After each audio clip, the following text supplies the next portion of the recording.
Thank you for tuning in to Inside Taiwan. I'm Melvin Tem. On the 31st, President Ma Ying-jeou received an indigenous dance troupe from Hualien. The troupe's unique blend of indigenous and modern dance styles won applause and praise from the president.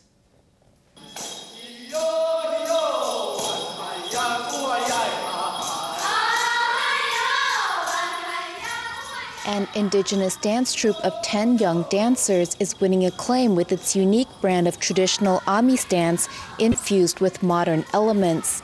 The contrast between the two dance styles and the troupe's interpretation of dance have injected new life into indigenous dance. On the 31st, President Ma Ying-jeou received the troupe in Taipei and enjoyed a special performance.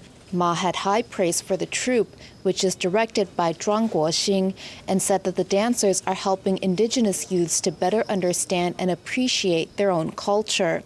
Although many of the dancers have already graduated, most of them want to continue taking dance classes. In regards to Zhuang's recommendation that a professional indigenous dance unit be established in the Hualien Taidong area, Ma called on the Council of Indigenous Peoples and Council for Cultural Affairs to promote indigenous dance in eastern Taiwan.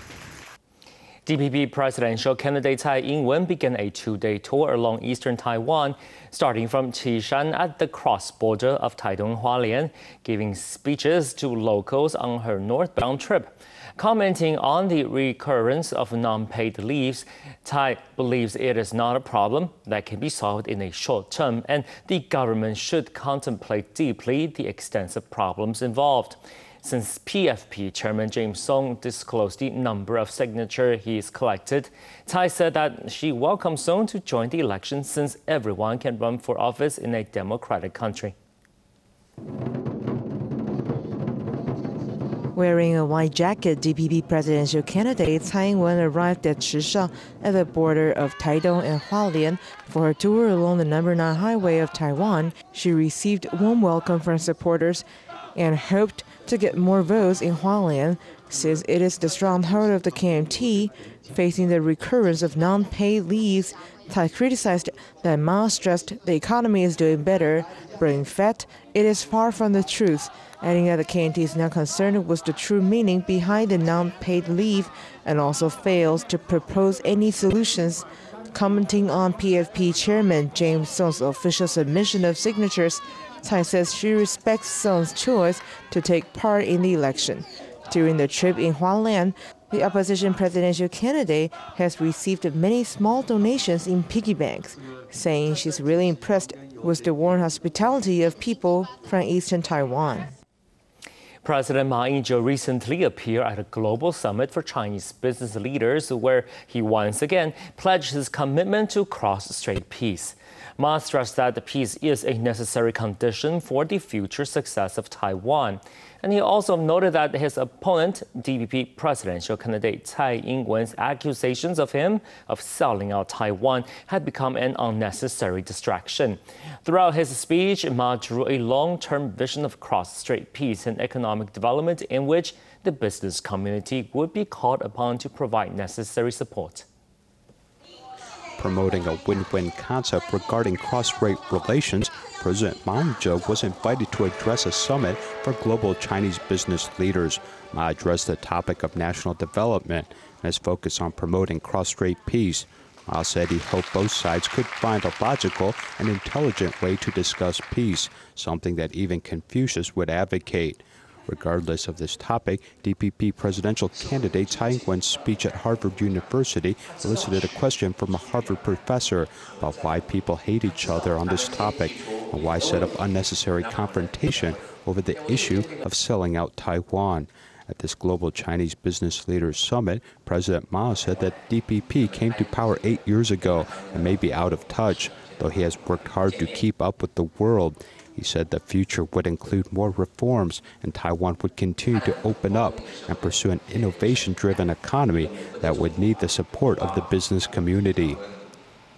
On the 31st, DPP presidential candidate Tsai Ing-wen embarked on a two-day campaign tour along Provincial Highway No. 9 in the hopes of winning the support of indigenous voters. Her first step was the Orchard Island, where Tsai vowed to hold a public referendum and achieve a public consensus to resolve nuclear waste issues if elected. The first stop on DPP presidential candidate Tsai Ing-wen's two-day campaign tour along Provincial Highway No. 9 was Orchid Island. After touring Thai Power's 30-year-old nuclear waste facilities on the island, Tsai heard the complaints of Tao representatives who said that the government doesn't care about the health problems associated with long-term exposure to radiation. During her stay on Orchid Island, Tsai apologized to island residents 3 times and said that if she is elected and the DPP returns to power, she will achieve a public consensus and hold a public referendum to resolve Orchid Island's nuclear waste issues and distribute compensatory cash payments. With the presidential election less than 100 days away, Tsai is doing everything she can to ingratiate herself to indigenous voters who have traditionally been a major source of support for the Pan-Blue camp. PFP Chairman James Song and his running mate Lin Rui-xiong held a press conference on November 1st and announced that the party has collected over 355,000 signatures, more than the signatures needed to qualify as a presidential candidate. Former Premier and KMT heavyweight Hao Bo-chun criticized Song for messing up the election with his participation. In his response, Song says that people do not support the incumbent president and their actions represent the democracy in Taiwan.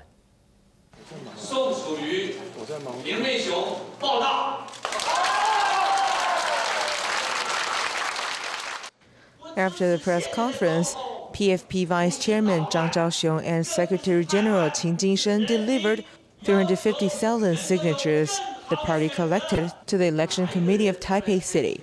The second batch of signatures will be sent to the committee before the deadline of November 5th. The Central Election Committee says the number of signatures required to qualify for registration as a presidential candidate is 257,695, according to the President and Vice President election and recall law. The election authority is going to examine all the submitted signatures and calculate the valid ones. In a society where more people attend university, the value of Taiwan's vocational education system may be diminished. More people value master's and doctoral degrees rather than vocational training, and with the declining birth rate, it may become even more difficult for those with vocational education to succeed, making those individuals dependent upon their own hard work and perseverance. After the war, Taiwan undertook a substantial process of rebuilding that began in the 1960s, with labor-intensive manufacturing involving molds and mechanical parts and components becoming a key part of foreign exports, which allowed the economy to take off. Vocational schools were the cradle of this new era of manufacturing experts. In 1972, Chen Yanlong's first choice was to be admitted into National Taichung Industrial High School to study mechanical engineering and get hands-on experience. From a poor background, he eventually emerged to become the chairman of a company, and his 3 children all attended vocational schools, with his eldest son graduating from the same department and the same school. Nowadays, fewer people are unable to support such an education. With declining birth rates, those with technical and vocational training may have to work harder than others. Society now has a division of labor, and college students command more respect than vocational students, creating an imbalance and less access to corporate business favor. According to a recent job placement company's survey, it takes small and medium enterprises an average of 4.12 months to hire basic technicians, which is 4 times longer than for ordinary job openings. The company attributes this phenomenon to Taiwan's low birth rate and the unwillingness of today's youth to accept labor-intensive jobs. Furthermore, technical and vocational schools have transitioned into universities in recent years. In almost no time at all, the auto mechanic removes the tire for inspection, and carpenters transform an empty apartment into a beautiful home. Due to Taiwan's low birth rate and the unwillingness of young people to take labor-intensive jobs, Taiwan is facing a blue-collar worker shortage.